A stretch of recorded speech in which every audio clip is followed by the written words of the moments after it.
so wie ich. Dir laufen Tränen vom Gesicht. Komm zu uns und reih dich ein.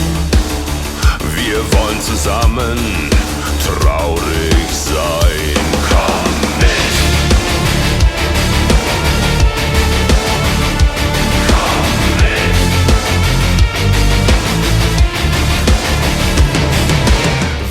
Muy buenas a todos y bienvenidos una semana más a un nuevo programa del Ejército de los Tristes.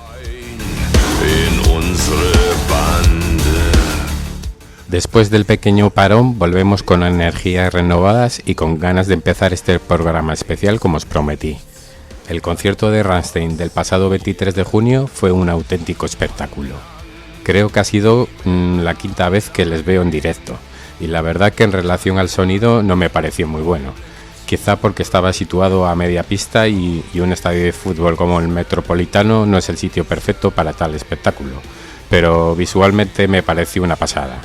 Soy consciente que seguramente era el último concierto al que podría asistir, ya que como sabéis el grupo no pasa por una buena racha, así que intenté disfrutar lo máximo posible.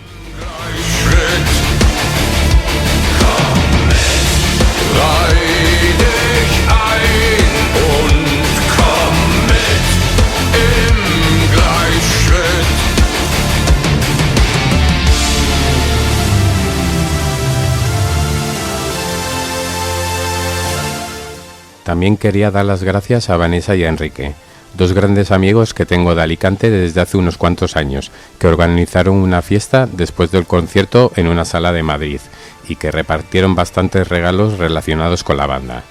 Nos lo pasamos genial bailando y charlando. Y os doy también las gracias por la promoción que me hicisteis del podcast. Bueno, más bien fui yo, porque me hicieron subir a la cabina del DJ. Pero conociendo a Vanessa ya más o menos me lo imaginaba.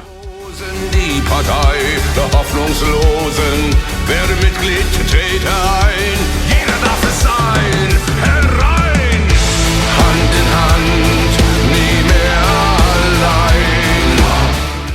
Y sin enrollarme más, comenzamos este programa especial sobre personajes siniestros.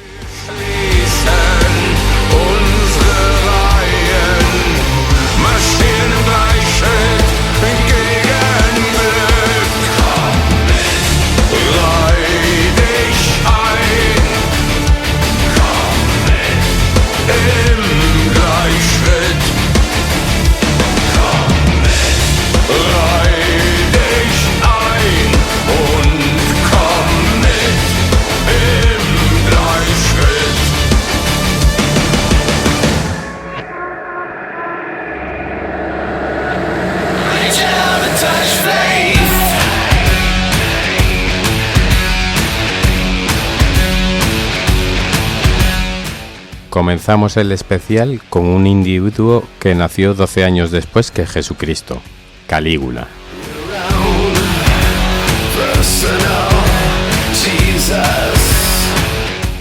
Más de un siglo después de su muerte, cuando los historiadores romanos volvían su mirada sobre su breve reinado del 37 al 41, no veían más que extravagancias, megalomanía y un sinnúmero de crímenes.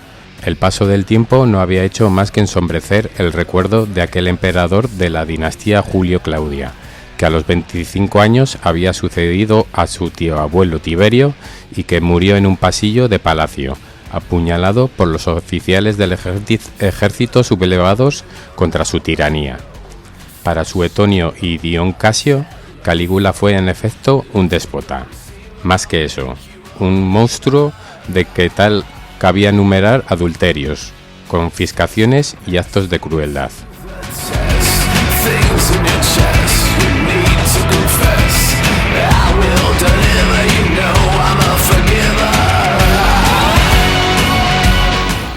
Sin duda no era esta una imagen imparcial, sino que respondía a una intencionalidad política y moral precisa, la de advertir sobre los riesgos del poder personal y la necesidad de respetar la integridad de la nobleza y el Senado de Roma, los que más sufrieron la persecución de Calígula.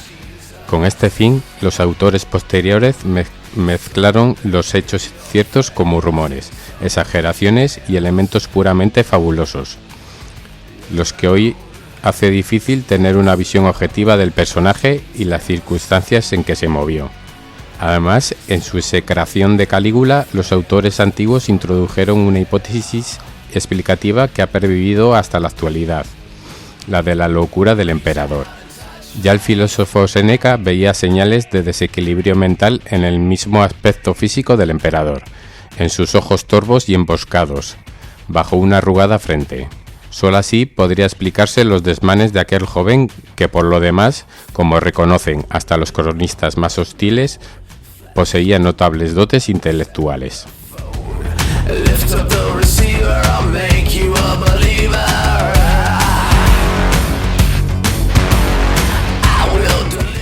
No hay duda de que Calígula sufrió varias afecciones que pudieron afectar a su equilibrio psíquico.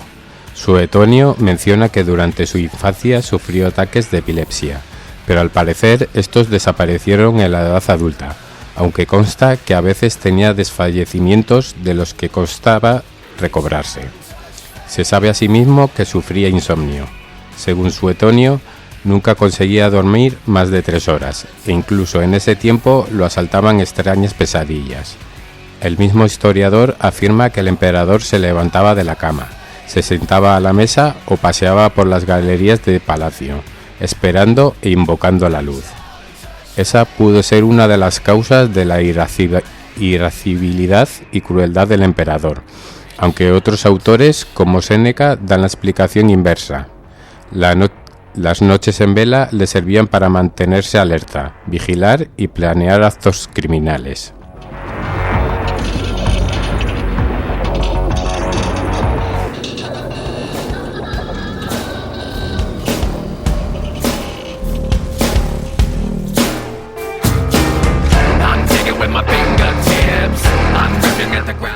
Los autores antiguos también coinciden en señalar que a los pocos meses de acceder al trono, en el otoño del año 37, Calígula sufrió una grave enfermedad. No está clara la naturaleza de esta afección. Se ha sugerido que pudo tratarse de una crisis nerviosa, de una encefalitis, de hipertiroidismo o de la ya mencionada epilepsia. Filón de Alejandría, en cambio, da una explicación de tipo moral. La causa de la crisis habría sido el cambio en los hábitos de vida de Calígula, al ser proclamado emperador, pasando de una existencia tranquila y saludable a toda clase de excesos, vicios propios para destruir el alma, el cuerpo y su mutua cohesión, sentenciaba. Otra hipótesis apuntaría a alguna enfermedad venérea, que puede provocar problemas mentales o al menos desórdenes de conducta.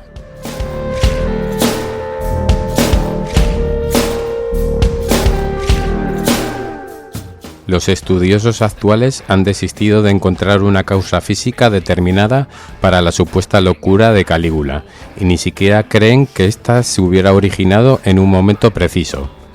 Regis F. Martin, un médico especializado en el estudio de las enfermedades romanas antiguas, piensa que la personalidad perturbada del emperador se corresponde con el perfil de un psicópata.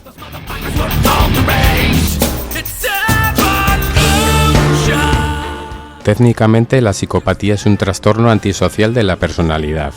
En términos de psicología clínica, un psicópata tipo sería una persona con un encanto superficial, autoestima exagerada, mentiroso patológico, carente de remordimientos o empatía, emocionalmente superficial, sin control sobre la propia conducta, de sexualidad promiscua, problemático desde la niñez, impulsivo, irresponsable y proclive a una conducta criminal, así como un historial de muchos matrimonios de corta duración.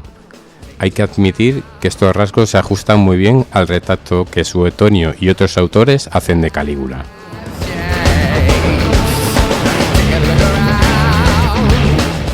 Un pasaje de la biografía de Suetonio ofrece una clave para interpretar la conducta de Calígula mediante las categorías de los propios romanos.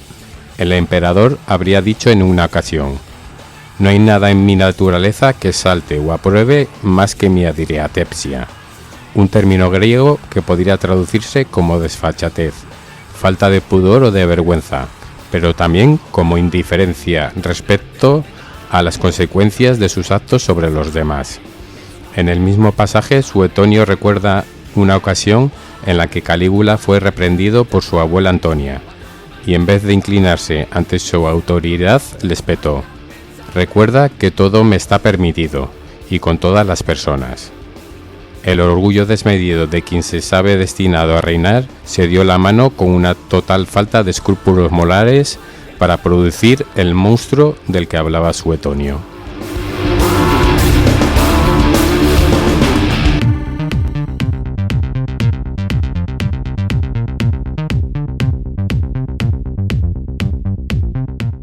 La adriatepsia de la que hacía gala Calígula se tradujo de entrada en el fastuoso tren de vida que llevó.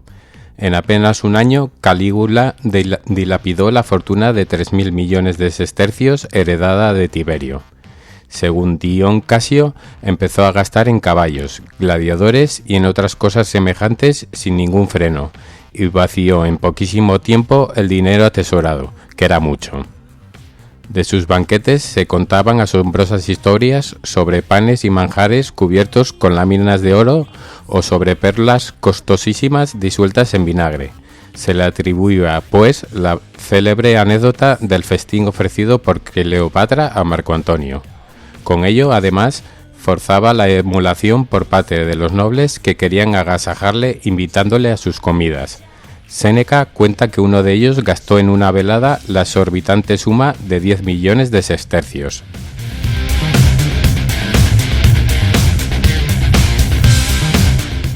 No menos afamadas eran las residencias personales que se hizo construir.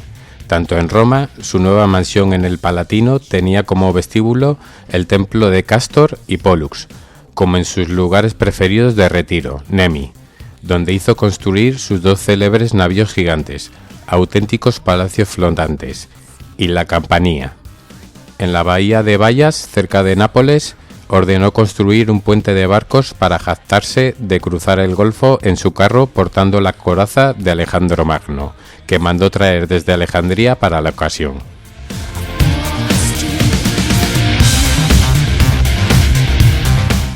Su vida amorosa también estuvo marcada por la falta de reglas. En sus 4 años de reinado tuvo 4 esposas. Tras divorciarse de Junia Claudila, estuvo 2 meses casado con Livia Orestila. Luego contrajo nupcias con la riquísima Lolia Paulina, a la que prohibió tener relaciones con otros hombres tras divorciarse de ella, y finalmente se casó con Milonia Cesonia, un mes antes de que diera a luz a su hija. Sus amantes fueron incontables y de todas las clases sociales, y sus métodos para procurárselas eran brutales. A Livia Orestilia, por ejemplo, la violó en su propia ceremonia de esponsales y se casó con ella para repudiarla al cabo de unos días.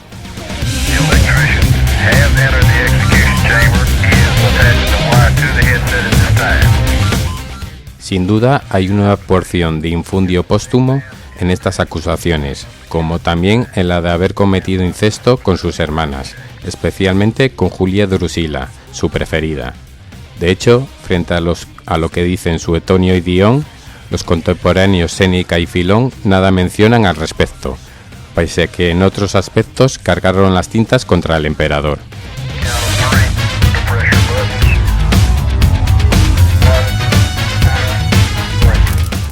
A Calígula también se le atribuyen diversas relaciones homosexuales, por ejemplo con el actor Néstor o con Emilio Lépido, su primo carnal y esposo de su hermana Julia Drusila. Antes de ser ejecutado, Lépido gritó que había tenido relaciones sexuales con el emperador y que tenía el vientre dolorido de la pasión que en ellas había puesto.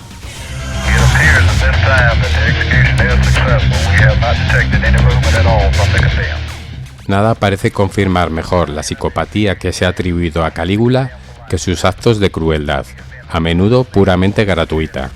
El propio emperador se regodeaba en su fama de sádico, hasta el punto de que se decía que estaba totalmente seguro de ser el padre de la hija de su última esposa por los reflejos de crueldad infantil de la niña, que intentaba meter el dedo en el ojo a cuantos se le acercaban.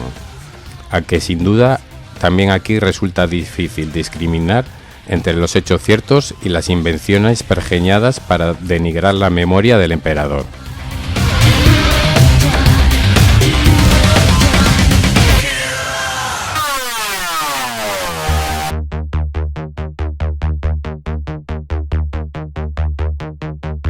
Until I should die, until I should break, not a god, not a devil my soul shall take.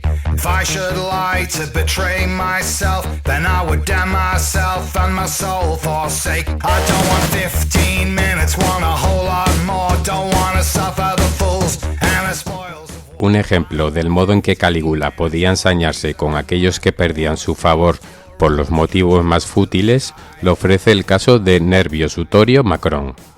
Prefecto del pretorio bajo Tiberio y aliado clave de Calígula en su acceso al poder, Macrón cometió el error de querer mantener su ascendiente sobre el nuevo César, dispensándole consejos y advertencias no solicitados. Calígula se hastió de aquella actitud, y según el historiador Filón decía al ver aproximarse a su antiguo amigo, ahí llega el maestro de quien ya no necesita lección alguna. ¿Cómo se atreve alguien a enseñarme a mí, que antes aún de ser engendrado fui modelado emperador?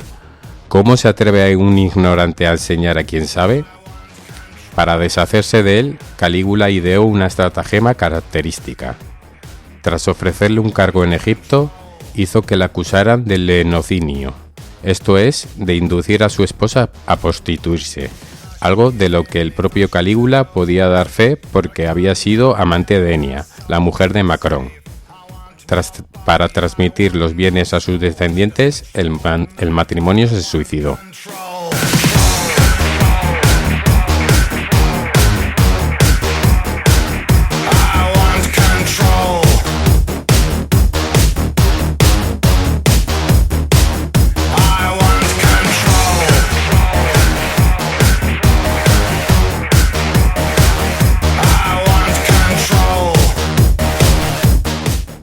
Suetonio destacaba todavía otro rasgo de la personalidad obsesiva de Calígula, su violencia verbal. La ferocidad de sus palabras hacía todavía más odiosa la crueldad de sus acciones, decía el cronista. Al final, sin embargo, esa costumbre le costó cara. El tribuno de una de las cortes pretorianas, Casio Querea, era un hombre ya mayor y de complexión robusta, pero que tenía una voz atiplada, debido quizás a una herida en los genitales. Calígula se burlaba despiadadamente de su afeminamiento, llamándolo Príapo o Venus, o dándole la mano para que la besara con actitud y movimientos obscenos, según Suetonio. Harto de aquellas ofensas, Querea se puso al frente de la conspiración que en enero del año 41 dio muerte a Calígula, a su mujer y a su hija.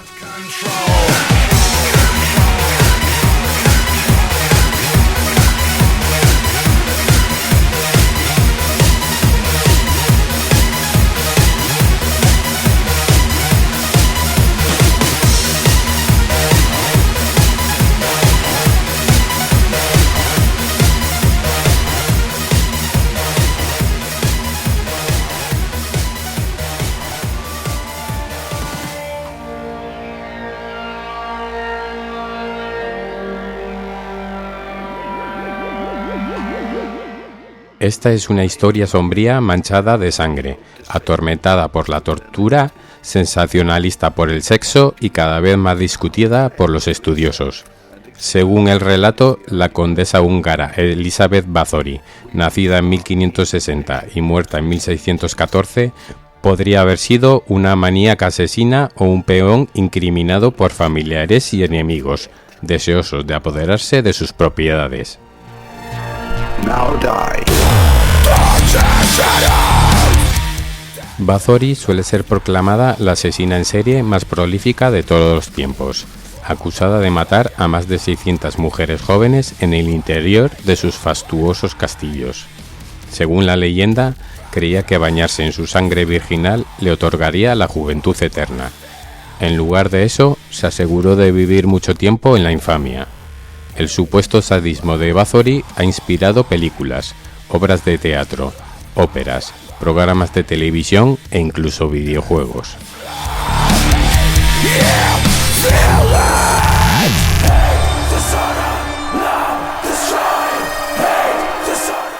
Sin embargo, esta antigua narración está siendo cuestionada por investigadores que creen que los crímenes de Bathory fueron probablemente exagerados, como parte de una conspiración contra ella. No obstante, los turistas intrigados por la sangrienta leyenda de Bathory continúan siguiendo su historia a través de Hungría, Eslovaquia y Austria, visitando castillos, criptas y museos.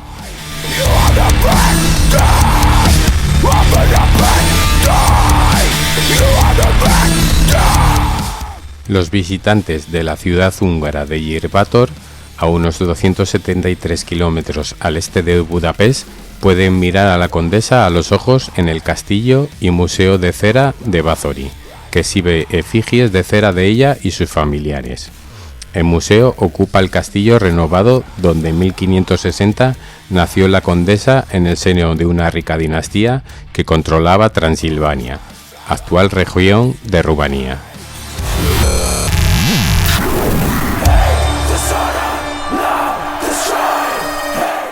Pero la educación privilegiada de Bathory se vio empañada por la violencia y los problemas de salud, según Alexandra Bartosiewicz, de la Universidad Polaca de Łódź, que en 2018 publicó un trabajo de investigación sobre la condesa. Ya a la edad de 4 o 5 años sufría ataques epilépticos, violentos cambios de humor, así como dolorosas migrañas, afirma Bartosiewicz.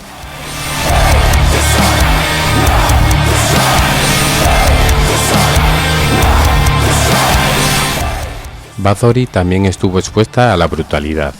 Los sirvientes eran golpeados rutinariamente en esta época, y a los 6 años presenció una ejecución pública.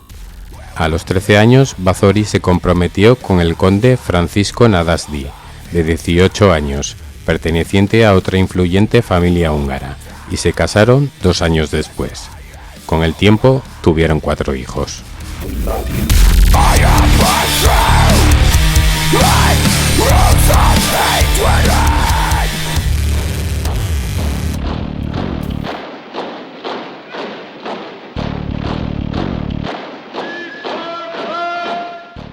Recién casados se trasladaron a Szarvas, en el oeste de Hungría, donde Nadasdy instruyó a su esposa en la tortura. El castillo de Nadasdy se convirtió en el escenario de varias atrocidades, dice Bartosiewicz. Para el placer de Bathory, Nadasdy mandó inmovilizar a una muchacha, enjabonarla con miel y asolarla con insectos. Le regaló a la condesa unos guantes con garras hechas espinas, con los que golpeaba a sus sirvientes por sus errores. La tía de Bathory, Clara, la introdujo en las orgías y en un sombrío círculo de personas consideradas hechiceras, brujas y alquimistas.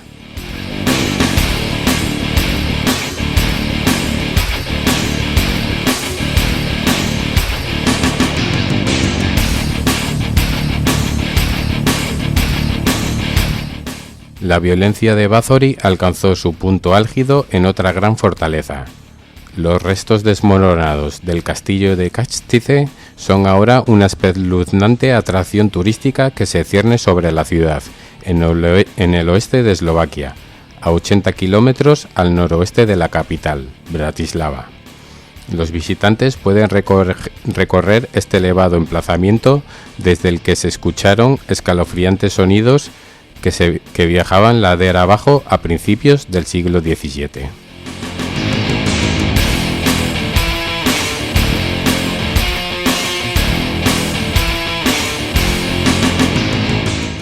Bathory se trasladó a esta ciudad en 1604, tras la muerte de su marido. Las historias sobre su maldad hacia el personal se extendieron tanto que las familias locales escondían a sus hijas para que no estuvieran a su servicio, dice Tony Thorne, lingüista del King's College de Londres y autor del libro de 1998 Condesa Drácula, la vida y época de Elizabeth Bathory.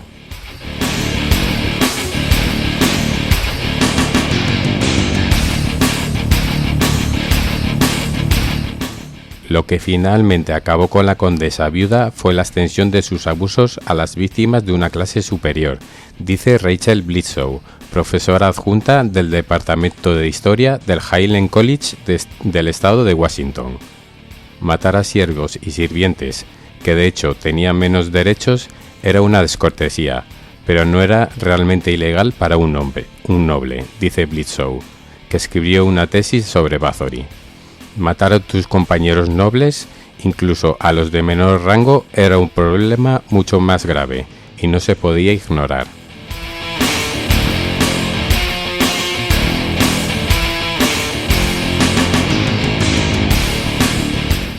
Finalmente, en 1610, se inició una investigación sobre decenas de muertes y desapariciones sospechosas, iniciada por Matías II, emperador del Sacro Imperio y rey de Hungría. Con el testimonio de decenas de testigos, Bathory fue detenida y encarcelada en el castillo por el asesinato de 80 mujeres jóvenes, dice Bledsoe. Algunos testigos estimaron su número de cadáveres en más de 600. Sin embargo, la condesa nunca fue condenada y su marido no pudo ser procesado desde su tumba. En cambio, 4 sirvientes de Bathory fueron condenados por la violencia ejercida contra las mujeres en sus castillos. La condesa, mientras tanto, permaneció encerrada en su espaciosa cárcel hasta que murió en 1614, a la edad de 54 años.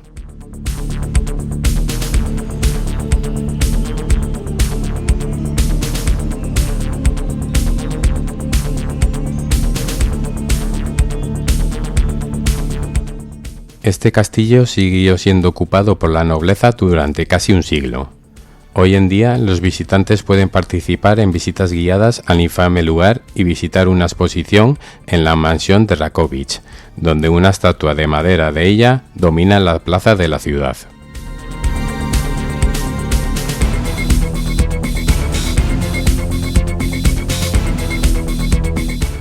Aunque la historia de Bathory persiguió a Kaztsize durante generaciones después de su muerte, no llegó a un público más amplio hasta 1744, cuando se relató con escabrosos detalles en un libro sobre la historia de Hungría, escrito por el sacerdote jesuita László Turoczi, dice Thorne. La leyenda perdurable de la condesa se inspira en gran medida en este sensacional relato.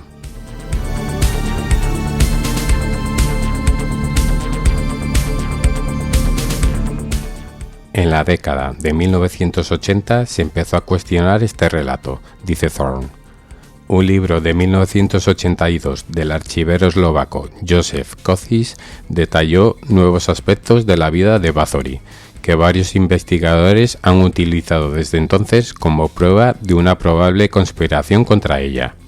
Algunos han llegado a presentar a Bathory como una viuda indefensa. Así es como el renombrado cineasta eslovaco Juraj Jakubisko, en su sitio web oficial, dice haberla representado en su película de 2008, Bathory, Condesa de la Sangre, que se opone diametralmente a la leyenda establecida.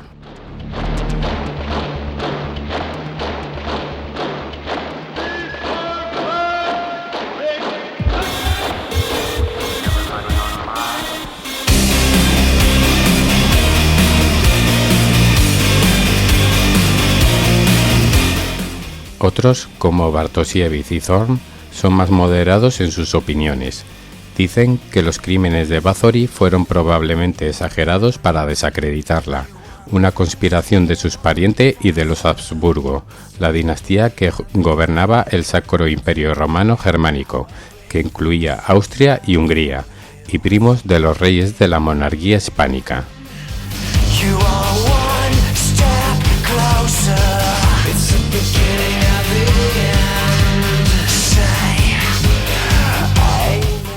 El emperador Matías II tenía una gran deuda con Bathory y por eso se benefició de su desaparición, afirma Bartosiewicz. El emperador también la veía como una amenaza política, que podría apoyar los esfuerzos de su primo Gabriel Bathory para desafiar el control de Matías II sobre Hungría Occidental.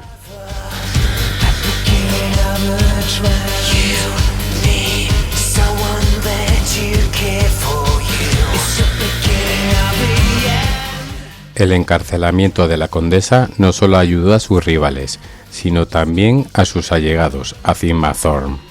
Una vez que Bathory fue encarcelada, una de sus hijas se llevó objetos de valor de sus propiedades, mientras que sus yernos estaban deseosos de obtener su herencia sin tener que esperar a que ella muriera.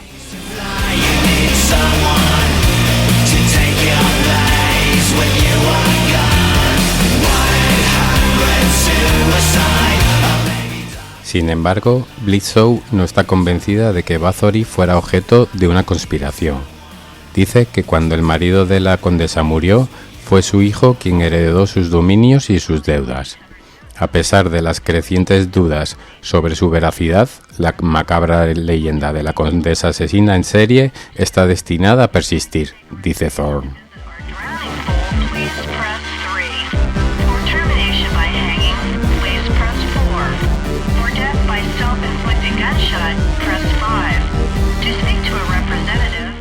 Los seres humanos tenemos necesidad de símbolos, iconos y personificaciones de las fuerzas dramáticas que conforman nuestras vidas, y culpablemente o no, nos emocionamos con los excesos de los que van demasiado lejos, dice Thorne. Hay muchas representaciones masculinas de la maldad espectacular, pero pocas mujeres malvadas muy conocidas. Bathory llena un vacío en la iconografía del terror.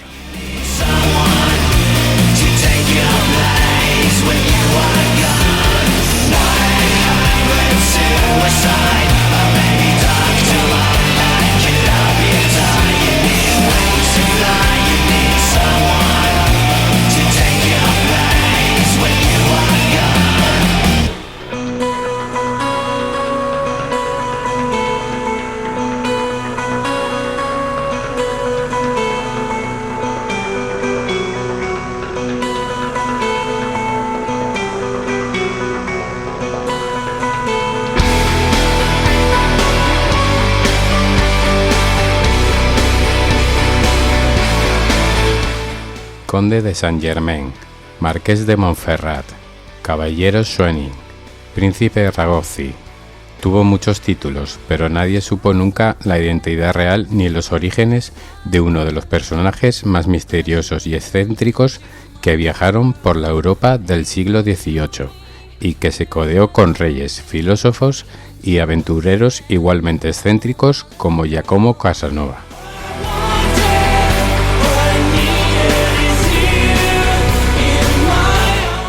Dominaba con soltura varios idiomas, componía y tocaba el violín, poseía una gran cultura y un conocimiento de temas esotéricos, y sus habilidades sociales no tenían nada que envidiar a las del propio Casanova, permitiéndole acceder incluso al círculo del rey francés Luis XV.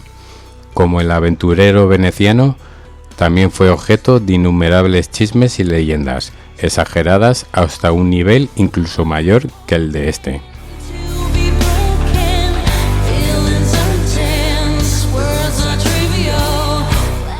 El nombre del conde de Saint-Germain aparece por primera vez en Inglaterra en 1745.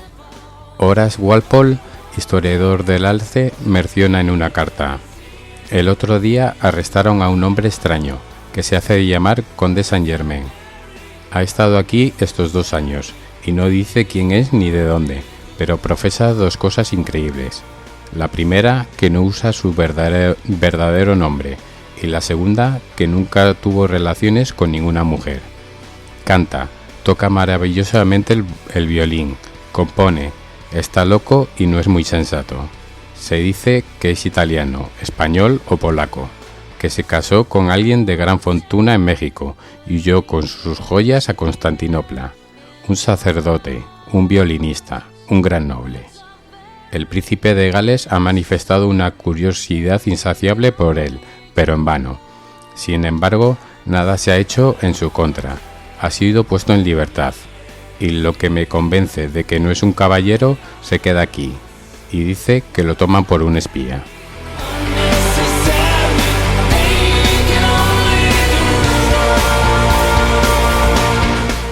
En aquellos tiempos, el conde era ya un personaje conocido entre la alta sociedad londinense. Daba conciertos de violín, que según Walpole tocaba muy bien y les entretenía con sus grandes dotes de conversación. Tenía fama de ser un hombre extraño y misterioso, pues a pesar de la evidente riqueza que demostraba con sus ropas y joyas, nadie tenía la mínima idea de sus orígenes, una confusión que él mismo alimentaba contando varias versiones distintas. La sospecha de que fuese un espía planeaba constantemente sobre él, pero nadie supo precisar a quién se suponía que espiaba ni para quién.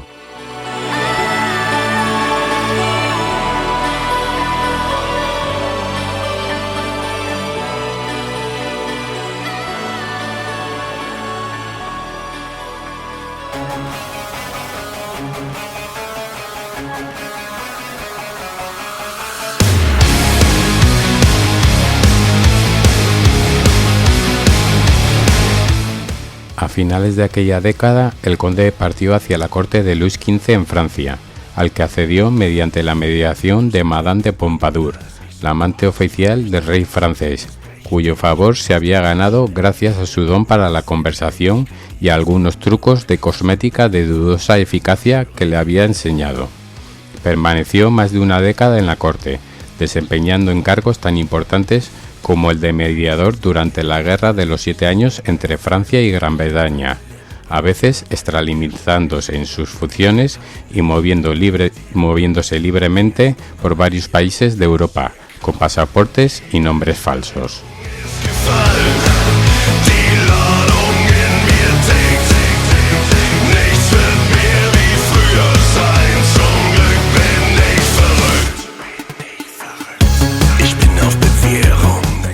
Aunque el misterioso conde era cada vez más conocido, su historia no solo no se esclarecía, sino que se volvía cada vez más confusa. A esto contribuyó seguramente un episodio acontecido al principio de su estancia en Francia, cuando un comediante inglés que lo conocía de su época londinense decidió aprovechar su fama para inventarse un espectáculo en el que lo caricaturizaba. En este show decía cosas tan estrambóticas como que había conocido a Jesucristo y a Alejandro Magno, o que era inmortal, y puesto que el personaje original ya era excéntrico de por sí, algunas de estas afirmaciones terminaron atribuyéndose al conde, algo que a él no parecía importarle.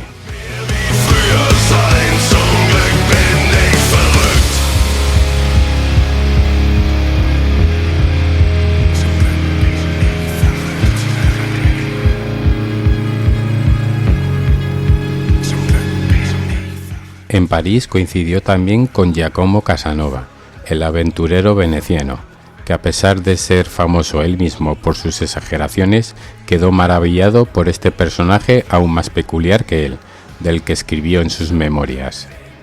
Este hombre extraordinario, destinado por naturaleza a ser el rey de los impostores y los charlatanes, decía de manera fácil y segura que tenía 300 años, que conocía el secreto de la medicina universal, que poseía el dominio sobre la naturaleza, que podía fundir diamantes, profesándose capaz de formar de 10 o 12 diamantes pequeños uno grande del agua más fina sin ninguna pérdida de peso.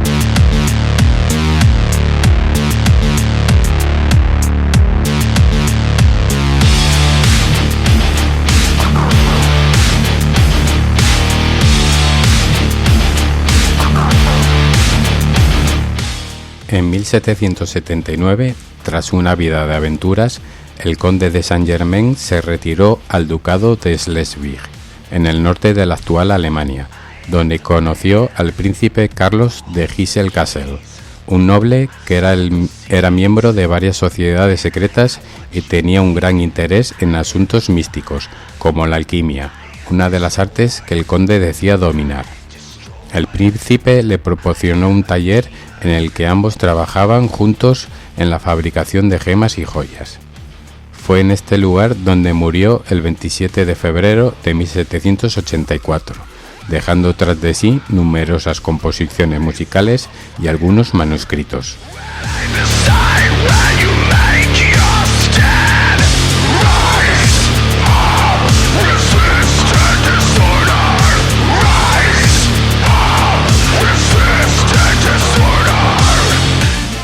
Su identidad seguía siendo un misterio cuando murió, aunque al príncipe Carlos, la persona con quien más confianza tenía, le confesó ser el hijo de un príncipe de Transilvania.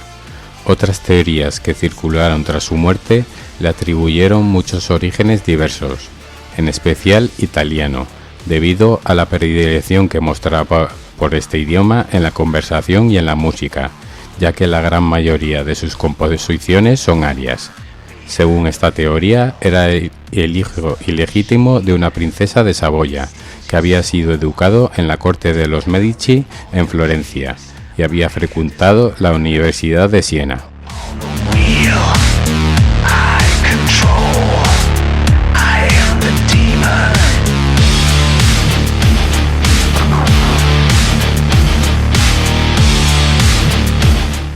Pero como tantas otras historias en la vida de este misterioso personaje, nada puede darse por seguro.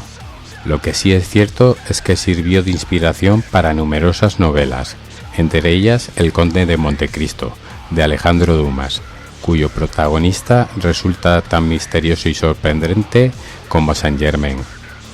También en la novela de Umberto Eco, El péndulo de Foucault.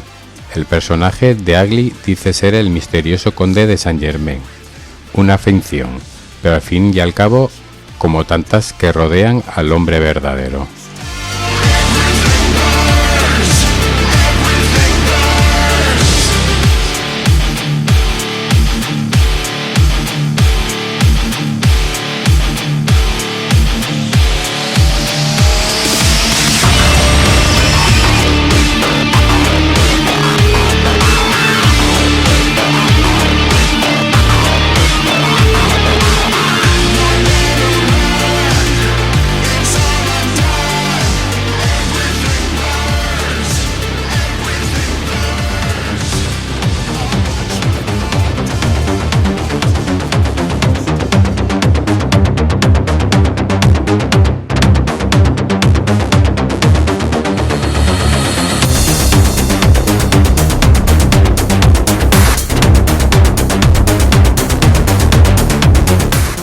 En 1763, una joven acudió a la comisaría francesa de Arcueil, aterrorizada, cubierta de sangre y con signos de haber recibido una brutal paliza.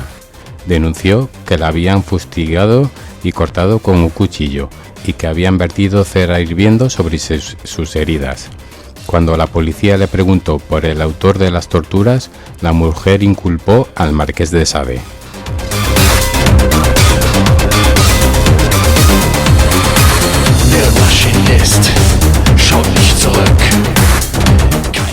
Donatien Alphonse François de Sade, nacido en el seno de una familia perteneciente a la más antigua nobleza, fue el primer escritor en descubrir con rigurosidad científica todas las aberraciones sexuales que más tarde analizaría la psiquiatría. Sade se adentró en la perversión y expresó algunos de los pensamientos que vertebrarían el siglo XX.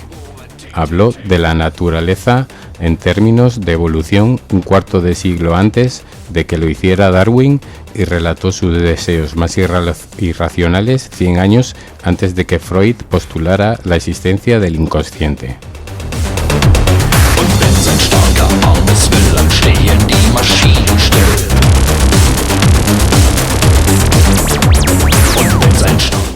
La época que vivió era sumamente propicia para su obra, un auténtico tratado sobre las múltiples caras de la moral. La sociedad francesa atravesaba un periodo de extremo libertinaje. El lema de la aristocracia y de la burguesía era placer a todo precio, y su modelo de comportamiento el del rey de Francia, Luis XV. El monarca había edificado burdeles privados en los parques reales y contaba con un gabinete dedicado a organizar orgías.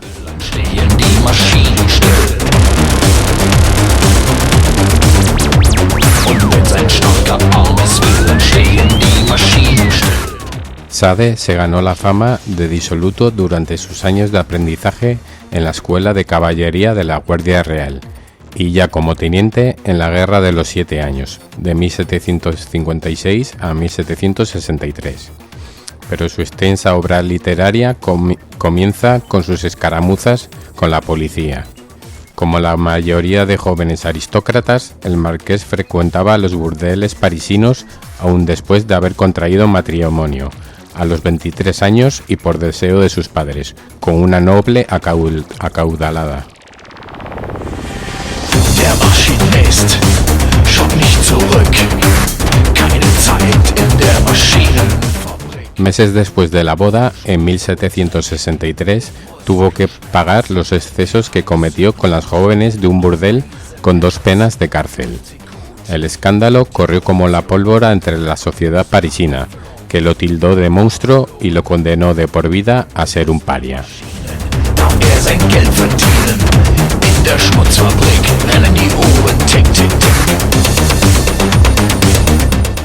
No sería la última vez que entraría en prisión. Sade alternó barrotes y escándalos durante toda su vida.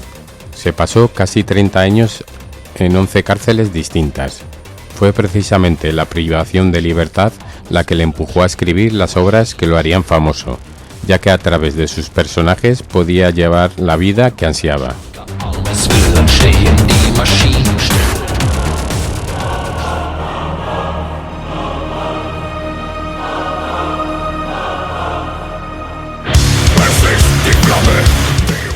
Los 11 años que pasó en la Bastilla, acusado de envenenamiento, sodomía e inmoralidad, fueron los más prolíficos en los que a producción literaria se refiere.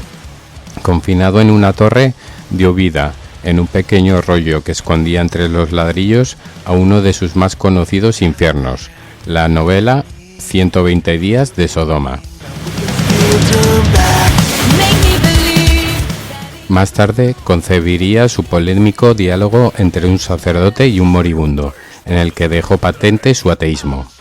Aline y Valcourt, donde exponía sus pensamientos acerca de varios temas sociales y políticos, y otras 35 obras más, de formato teatral e historia corta. También completó el primer esbozo de Justin o Los infortunios de la virtud, su obra maestra, donde relata todo tipo de torturas, vejaciones sexuales y rituales de extrema crueldad.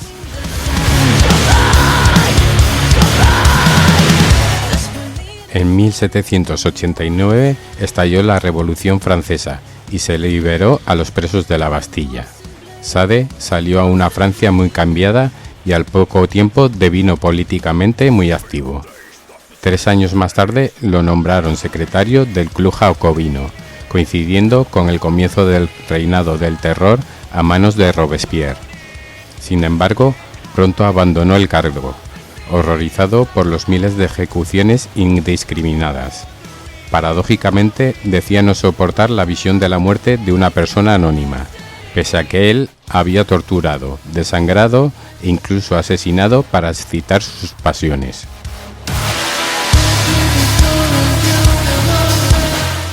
En este periodo, Sade realizó incursiones en la literatura política. En 1795 publicó La filosofía en el tocador. En esta novela sobre las perversiones de un grupo de libertinos, incluyó ideas políticas y su famoso discurso «Un esfuerzo más, franceses, antes de que podáis llamaros republicanos». Basándose en sofismas y en ideales revolucionarios, también llegó a conclusiones polémicas, como que el Estado no tiene derecho a penalizar el asesinato u otros crímenes, que se debería de castigar a quien es robado por no cuidar de sus bienes y que el único delito punible es el suicidio. En 1801 apareció un panfleto anónimo que satirizaba al partido en el poder. Acusaron a Sade de ser el autor y lo encerraron sin juicio en el asilo mental de Charenton, donde pasó el resto de sus días, privado incluso de la libertad de escribir. Murió arruinado y marginado por la sociedad.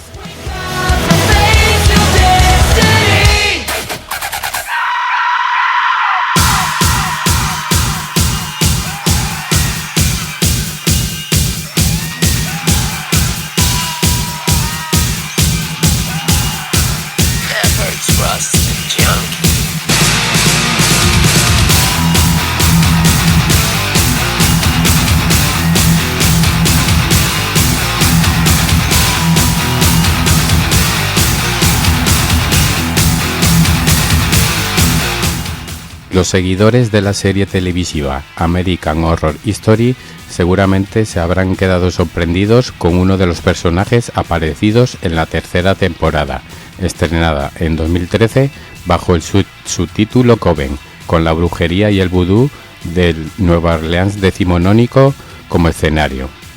Me refiero al interpretado por la actriz Kathy Bates, que encarna a una dama sureña llamada Delphine LaLaurie.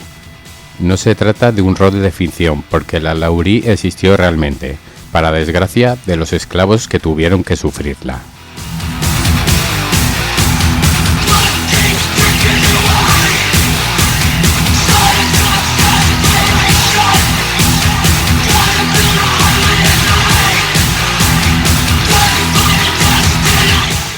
Nació en 1780 de una familia irlandesa apellidada McCarthy y emigrada a América, pero con holgada situación económica, de manera que sus padres y sus 4 hermanos se movieron siempre en los círculos de la alta sociedad de Luisiana.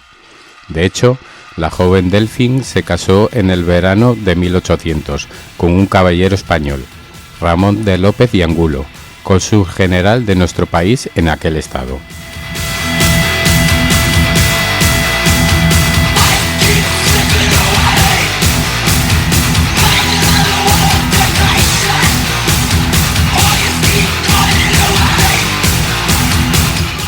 En 1804 el diplomático fue convocado por el gobierno de Madrid y el matrimonio cruzó el Atlántico en un viaje en el que pasaron muchas cosas.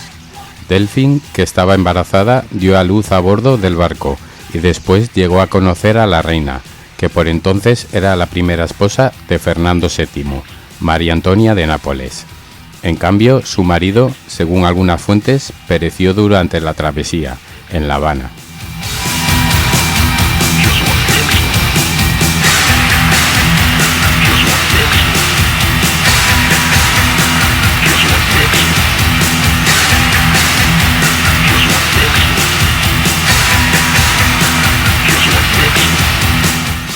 Así, la viuda regresó a Nueva Orleans y en 1808 contrajo nuevas nupcias, esta vez con el acaudalado magnate Jean Blanc, con quien tuvo otras 4 hijas.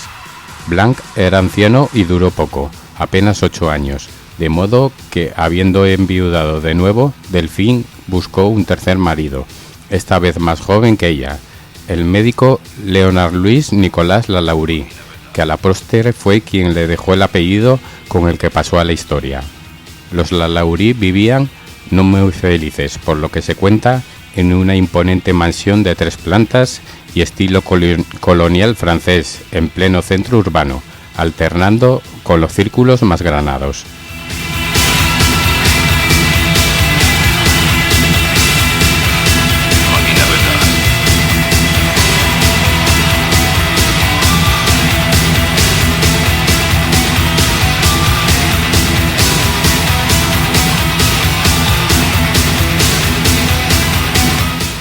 Pero el 10 de abril de 1834, un accidente fortuito echó abajo el castillo de naipes.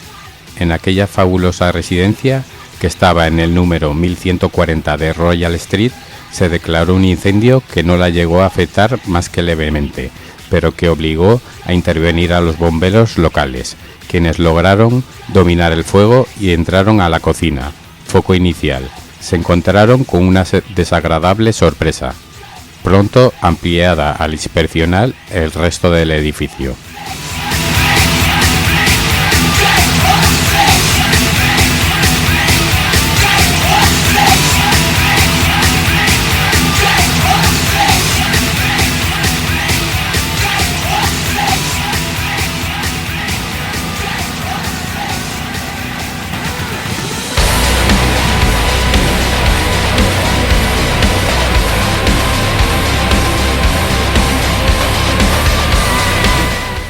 Atada por el tobillo al horno había una vieja esclava negra medio asfixiada por el humo, que declaró haber sido la causante para intentar suicidarse, ya que la iban a subir al ático para ser castigada por una falta y nadie había vuelto a salir de allí. El pánico ante ese futuro, tan grande como para elegir un final así, se explicaba con el espeluznante panorama descubierto en aquella estancia superior, cuya puerta fue necesario derribar al estar cerrada con llave. Colgados del techo mediante argollas en el cuello había 7 esclavos aún vivos, pero en penosas condiciones, mutilados y con signos claros de tortura.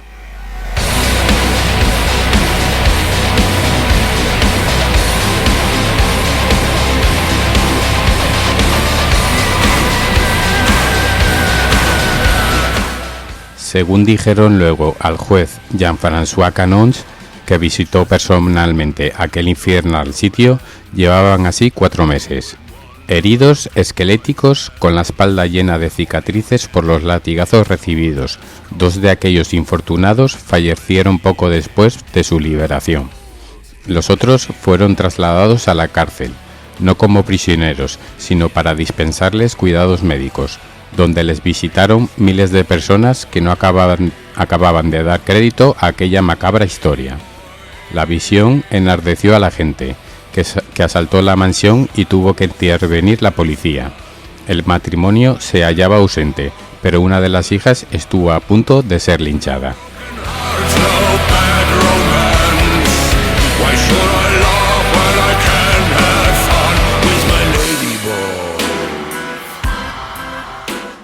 El caso es que los testimonios sobre el trato dispensado por el matrimonio a sus esclavos eran confusos e incluso contradictorios. Al menos en público, Delphine mostraba su lado más amable, se preocupaba por su bienestar e incluso manumitió algunos, según los registros documentales, pero a la vez ya habían circulado rumores sobre todo lo contrario, con alusiones a una joven esclava que se había arrojado desde una ventana para huir del látigo o golpes y castigos salvajes por motivos nimios. El catálogo de horrores es amplio, aunque resulta difícil esclarecer qué es cierto y qué leyenda. Eso sí, el acta del juez pone los pelos de punta. Amputaciones cosidas, collares de púas, lavados con sangre. El Museo de Cera local recrea el asunto.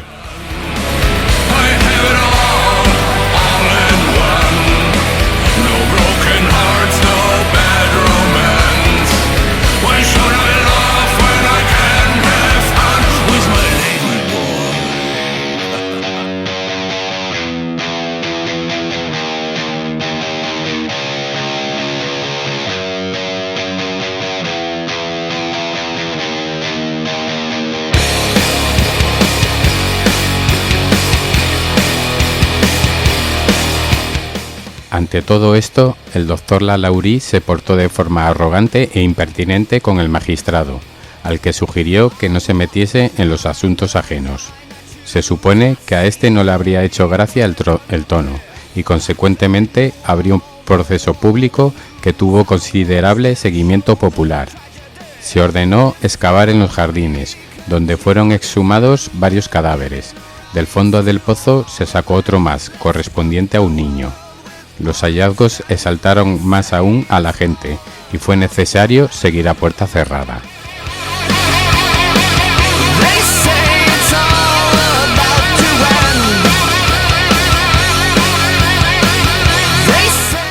No están claras las circunstancias exactas, pero al parecer la familia se las arregló para escapar en algún momento en medio de la turbamulta habitual, refugiándose primero en Alabama, donde el doctor se separó de su esposa.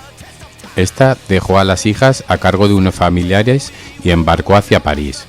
Allí moriría el 7 de diciembre de 1842, con 67 años, según las habladurías, en un accidente de caza con un jabalí. Para entonces ya formaba parte de la historia negra de Estados Unidos, acrecentada en los años siguientes con la profusión de relatos cada vez más sádicos y explícitos sobre sus actividades criminales.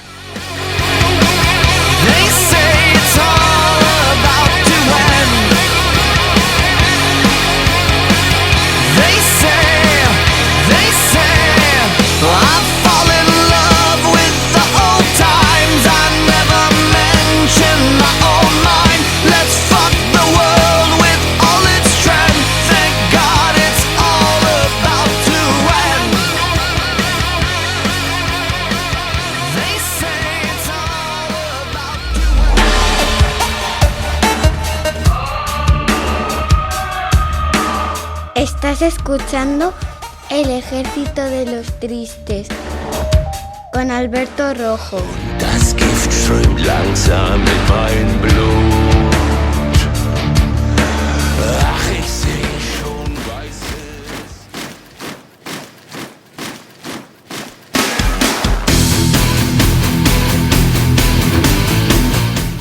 Si os gusta el podcast y no queréis un consejo de guerra, compartid con todos vuestros amigos y comentad. Eso nos ayudará a mejorar. ¡Avisados estáis!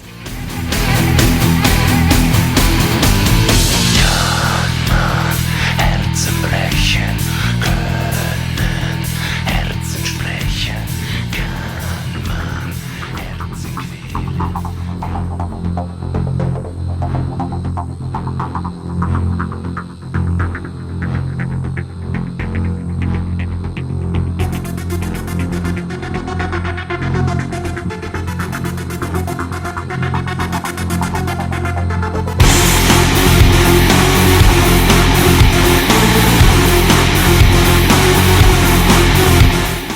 Y llegamos al final de este programa especial sobre personajes siniestros que nos ha dado la historia. Sin lugar a dudas existen bastantes más, pero quizás los tratemos en otros programas.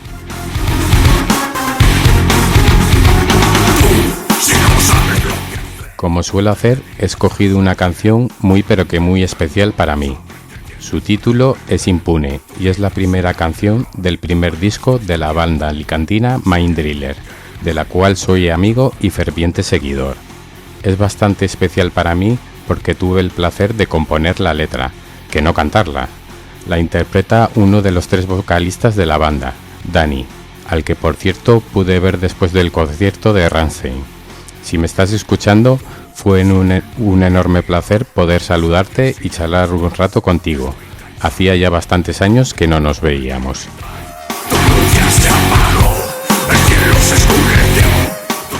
También suelo dar una explicación de lo que significa la letra, pero yo creo que es bastante directa y no tiene ningún tipo de interpretación paralela.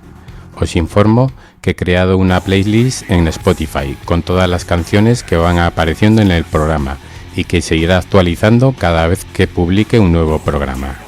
Quizás cuando estéis escuchando este podcast no esté actualizada, pero no os preocupéis, que la iré actualizando tan pronto como me sea posible.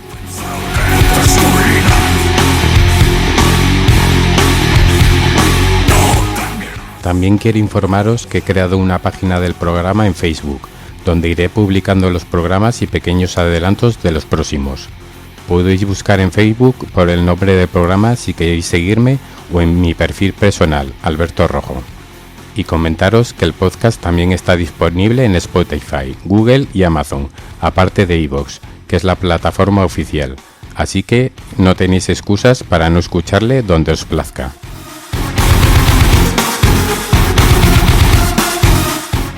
Llegada a la época estival, he decidido publicar los programas cada 2 semanas y no hacer un parón. Así me dará más tiempo a realizar un podcast con la calidad que os merecéis. Me imagino que en septiembre, con la llegada de la segunda temporada, vuelva a publicar todas las semanas.